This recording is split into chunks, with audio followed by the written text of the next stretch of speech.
A stitch in time saves 9. Abuja is holding its breath. Justice James Omotosho's courtroom is silent.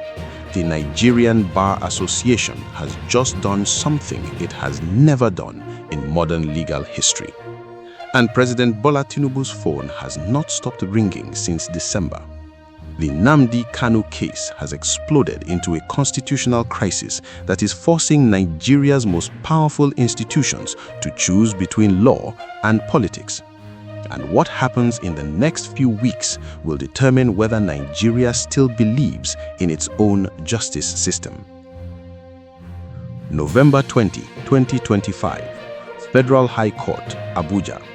Justice James Omotosho sentences Nnamdi Kanu to life imprisonment, 7 counts, terrorism. The IPOB leader shouts from the dock.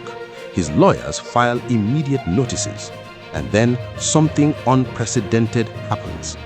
The Nigerian Bar Association does not issue a statement. It does not call a press conference.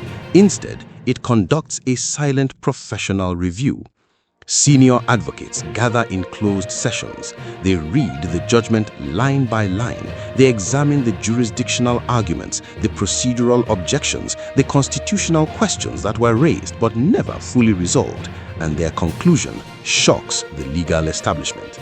December 28, 2025. The NBA crosses a line it has never crossed before. For the first time in recent Nigerian legal history, the association moves to discipline a sitting federal high court judge over the quality and legality of a judgment involving life imprisonment. Not through the media, not through political pressure, but through professional accountability.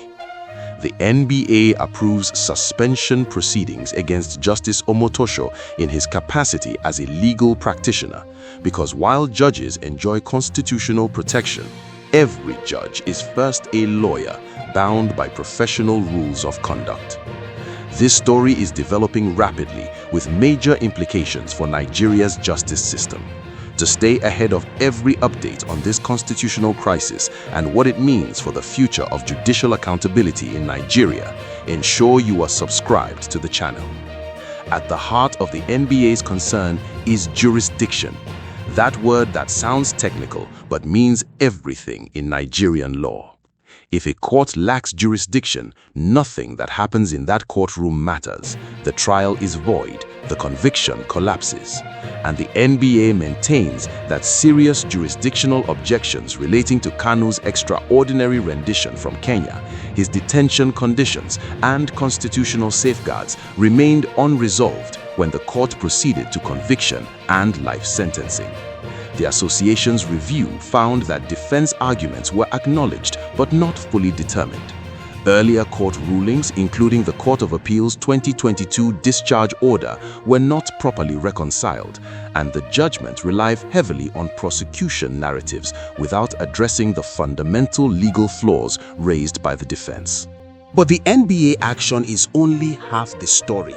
Because while lawyers argue about jurisdiction and procedure, politicians are making calculations about power and peace. 44 federal lawmakers drawn from both the North and the South sent a letter to President Tinubu in November 2025. Their message was direct. The continued detention of Nnamdi Kanu is not serving justice. It is fueling insecurity in the southeast, destroying the regional economy, and creating a national distraction that Nigeria cannot afford.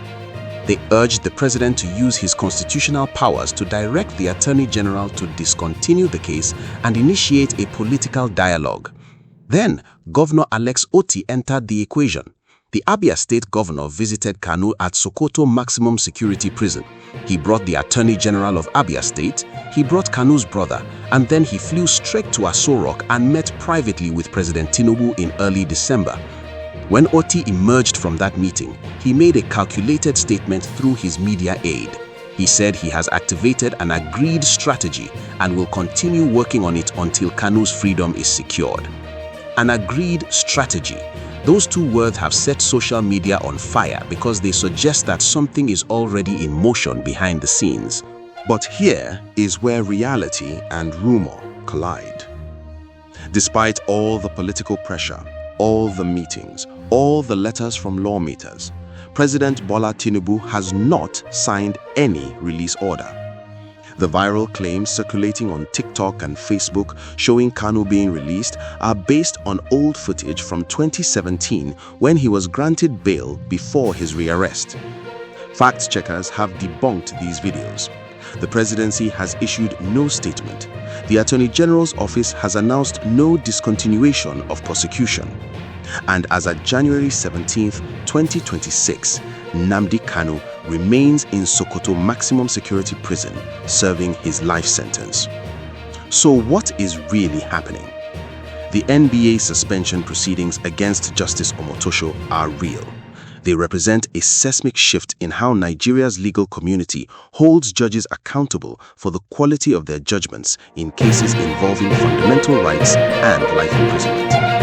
The political lobbying for Kanu's release is real. 44 lawmakers, a sitting government, and influential voices across Nigeria are pushing Tinubu toward a political solution. But the actual release order? That remains speculation. What we are witnessing is the collision between three forces: the judiciary that delivered a life sentence, the legal profession that is now questioning whether that sentence was properly grounded in law, and the executive branch that must decide whether keeping one man in prison is worth the political and security cost to an entire region.